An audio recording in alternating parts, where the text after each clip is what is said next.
Bismillahirrahmanirrahim. Assalamualaikum warahmatullahi wabarakatuh. Sebelumnya saya ucapkan terima kasih kepada Bapak Joko Suharyanto, SEMM CPOD, selaku dosen pengampu untuk mata kuliah pengantar bisnis. Sebelumnya, perkenalkan, nama saya Sumarsono, NIM 230201010088 dari kelas MC 201, yang pada presentasi kali ini akan membawakan tema strategi sukses bisnis pertanian terintegrasi dengan peternakan ayam petelur. Daftar isi dari presentasi yang pertama adalah bisnis yang akan dijalankan, yaitu peternakan ayam petelur.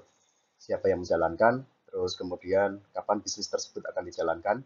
Yang keempat, di mana bisnis tersebut akan dijalankan, terus alasan dan bagaimana cara pengelolaan agar bisnis ayam petelur berhasil sesuai dengan harapan.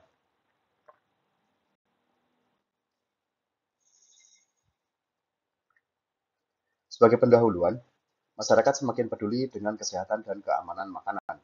Ayam petelur adalah sumber protein yang sehat dan populer, sehingga permintaan akan produk-produk ayam petelur seperti telur, daging, ayam, dan produk olahan lainnya terus meningkat. Ayam petelur dapat beradaptasi dengan berbagai kondisi lingkungan, termasuk iklim tropis dan subtropis. Ini membuat bisnis peternakan ayam petelur dapat dijalankan di berbagai wilayah geografis. Ayam petelur adalah sumber protein yang terjangkau bagi masyarakat berbagai lapisan sosial. Harga produk ayam petelur relatif lebih rendah dibanding dengan sumber protein lainnya, yang membuatnya lebih mudah dijangkau oleh masyarakat. Dengan demikian, bisnis peternakan ayam petelur sangat menjanjikan untuk saat ini karena kombinasi dari tren makanan sehat, keterjangkauan, kemampuan adaptasi, teknologi modern, dan dukungan pemerintah, kemampuan reproduksi, dan kualitas produk yang tinggi. Konsep pertanian terintegrasi dengan peternakan ayam petelur. Pertanian terintegrasi adalah sistem yang menggabungkan berbagai jenis usaha pertanian dan peternakan. Dengan mengoptimalkan sumber daya, sistem ini dapat meningkatkan efisiensi dan mengurangi limbah. Ayam petelur dapat memberikan manfaat tambahan bagi pertanian. Salah satu pertimbangannya adalah bahwa permintaan atau kebutuhan akan ayam petelur sangat tinggi dan stabil, baik untuk konsumsi rumahan atau rumah tangga, untuk pedagang makanan seperti nasi goreng, kue-kue, roti dan bolu, maupun untuk restoran, catering, serta hotel, bahkan industri makanan dalam skala besar. Pertimbangan lain yaitu masa kadaluarsa atau umur ekonomisnya sampai dengan 2 minggu, sehingga memungkinkan dikirim atau dipasarkan ke luar kota. Siapa yang menjalankan bisnis? Pertama-tama, yang akan menjalankan bisnis tersebut adalah orang tua untuk sementara waktu dan saudara yang ada di kampung tentunya, dengan membekali mereka dengan ilmu terkait pertanian dan peternakan ayam telur yang benar, sehingga mereka akan mendapatkan tambahan penghasilan dari penjualan telur maupun penjualan daging ayam saat ayam-ayam tersebut sudah tidak produktif lagi bertelur. Namun setelah saya masuk pensiun, tentunya usaha tersebut akan saya kelola sendiri sehingga berkembang menjadi lebih besar lagi.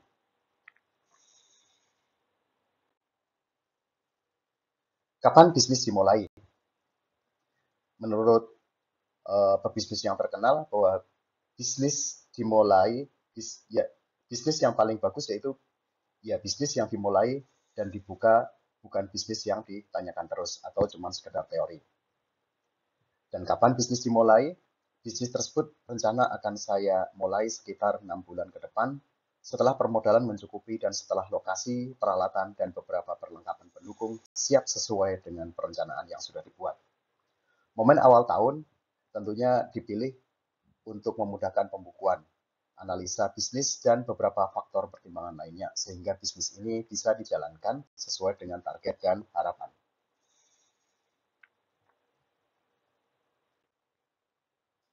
Mengapa bisnis tersebut dipilih? Beberapa alasannya yaitu, yang pertama, bisnis ini sangat menjanjikan karena permintaan akan telur ayam terus meningkat seiring dengan pertumbuhan populasi manusia, mengingat ia merupakan sumber protein hewani untuk memenuhi kebutuhan gizi manusia sehingga permintaannya cenderung stabil. Yang kedua, memiliki potensi keuntungan yang cukup baik karena masa panen yang relatif singkat, yaitu 18 sampai 20 minggu. Dalam skala besar, hal ini tentu memberikan keuntungan ekonomi yang signifikan. Yang ketiga yaitu berkembangnya inovasi teknologi pertanian ayam telur yang memungkinkan peternak untuk meningkatkan efisiensi produksi serta kualitas produk sehingga hal ini menjadi faktor penentu keberhasilan bisnis ayam petelur dan dalam hal menjaga kualitas dan kuantitas produksi yang tinggi. Mengapa bisnis tersebut dipilih? Selanjutnya yaitu lanjutan dari halaman yang tadi. Yang keempat, bisnis tersebut bisa dilakukan bersamaan dengan bisnis pertanian organik yang ramah lingkungan.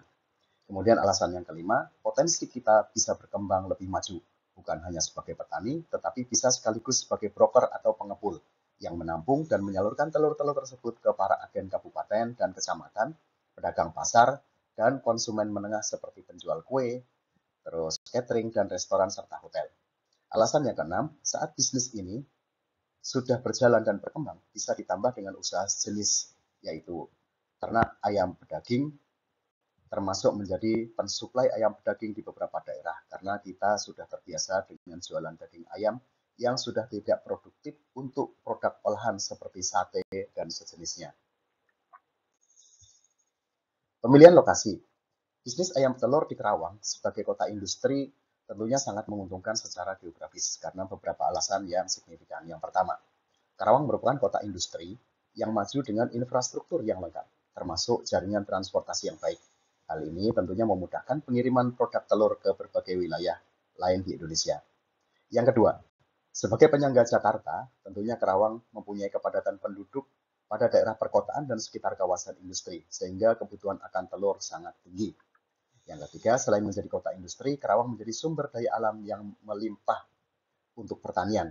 Sebagai salah satu lumbung padi nasional, pinggiran kota Karawang juga cocok untuk peternakan yang berpotensi menurunkan biaya transportasi. Pengelolaan bisnis. Yang pertama adalah menentukan roadmap yang jelas terkait dengan tujuan bisnis, target pasar, dan strategi pemasaran. Kemudian yang kedua yaitu membuat proyeksi keuangan yang realistis untuk mengukur kelayakan bisnis tersebut. Yang ketiga adalah membuat perencanaan pengelolaan sumber daya manusia, sumber daya alam, dan keuangan. Sumber modal. Yang pertama yaitu menentukan jumlah modal yang diperlukan untuk memulai bisnis, baik dari peralatan seperti kandang, terus kemudian ayamnya sendiri, tempat makan, minum, termasuk manajemen untuk pengelolaan kotoran menjadi pupuk organik. Yang kedua, mencari sumber modal tambahan selain dari modal pribadi tentunya, yaitu seperti kerjasama dengan beberapa rekan kerja, terus investor, pinjaman bank, atau program bantuan pemerintah. Yang ketiga yaitu mengutamakan penggunaan modal untuk operasional bisnis sehingga tepat guna dan tepat sasaran. Pengelolaan produksi yaitu yang pertama melakukan pemilihan bibit unggul ayam petelur yang baik dan sehat untuk dapat menjamin kualitas produksi telur. Yang kedua yaitu memperhatikan kesehatan dan kesejahteraan ayam petelur termasuk aspek sanitasi dan nutrisi yang tepat. Yang ketiga adalah penggunaan teknologi untuk metode manajemen yang tepat untuk meningkatkan efisiensi produksi dan kualitas hasil. Kemudian pengelolaan keuangan, yaitu pertama dengan melakukan pencatatan keuangan secara rutin dan teliti untuk mengontrol arus kas bisnis. Kemudian yang kedua yaitu membuat laporan keuangan secara berkala untuk memonitor kinerja bisnis. Yang ketiga yaitu melakukan analisa terhadap biaya produksi dan pemasaran untuk mengidentifikasi potensi penghematan dan peningkatan efisiensi. Kemudian selanjutnya yaitu bagaimana menjaga kesehatan ayam. Menjaga kesehatan ayam telur sangat penting untuk produktivitas, yaitu dengan melakukan vaksinasi secara rutin dan memperhatikan kesehatan kandang. Yang kedua yaitu dengan menjaga kesehatan ayam tentunya dapat meminimalisir risiko serta dapat meningkatkan produksi telur. Kemudian hal yang nggak kalah penting yaitu pakan ayam petelur. Pakan merupakan faktor penting dalam produktivitas ayam petelur. Gunakan bahan pakan lokal dan limbah pertanian untuk mengurangi biaya. Terus misalnya dengan fermentasi misalkan yang sekarang lagi tren. Kemudian pastikan pakan memenuhi kebutuhan nutrisi untuk menghasilkan telur yang berkualitas tinggi. Pemasaran dan penjualan. Yang pertama yaitu menentukan strategi pemasaran yang tepat untuk mencapai target pasar. Kemudian yang kedua menjalin kerjasama dengan pemasok atau distributor untuk jangkauan pasar lebih luas. Yang ketiga yaitu dengan digitalisasi, yaitu memanfaatkan media sosial dan platform digital untuk meningkatkan visibilitas bisnis. Tentunya ini akan mempercepat pertumbuhan bisnis ke depan. Kemudian pemasaran produk, yaitu dengan strategi pemasaran yang efektif, tentunya ini sangat penting untuk menjangkau konsumen. Salah satunya yaitu seperti yang tadi dijelaskan dengan memaksimalkan sosial media dan platform online lainnya untuk strategi pemasaran dan promosi produk sehingga bisnis akan berkembang semakin luas. Kemudian saya juga merencanakan diversifikasi produk.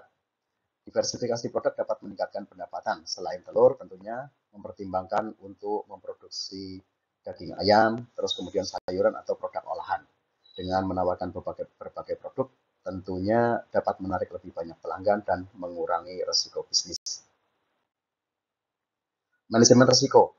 Manajemen risiko dalam bisnis pertanian dan peternakan sangat penting.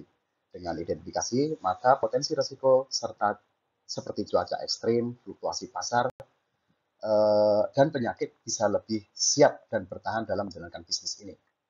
Kemudian sustainabilitas bisnis, yaitu keberlanjutan adalah kunci untuk kesuksesan jangka panjang. Dengan menerapkan praktek lingkungan tentunya dan menggunakan sumber daya secara bijaksana. Dengan fokus pada sustainabilitas ini, bisnis saya yakin akan bisa berkembang terhadap dan bertahan terhadap perubahan dan tantangan di masa depan. Kemudian keberlanjutan lingkungan, yaitu pertanian terintegrasi dengan berkontribusi, ini tentunya saling berkaitan, yaitu dengan memanfaatkan limbah peternakan sebagai pupuk, maka dapat mengurangi dan meningkatkan kualitas tanah. Ini juga membantu menjaga ekosistem lokal. Kemudian yang nggak kalah pentingnya, yaitu dengan pelatihan dan edukasi. Aktif dalam pelatihan dan edukasi dari pihak terkait atau pemerintah untuk meningkatkan produksi dan keterampilan. Yaitu selanjutnya program pelatihan ini tentunya dapat membantu memahami praktik terbaik dalam integrasi pertanian dan peternakan. Sebagai kesimpulan, bahwa model bisnis pertanian terintegrasi dengan peternakan ayam petelur menawarkan banyak peluang. Yang kedua, dengan menerapkan manajemen dan strategi yang tepat, kita dapat mencapai keberhasilan dan keberlanjutan dengan terus berinovasi dan beradaptasi untuk masa depan yang lebih baik. Terima kasih.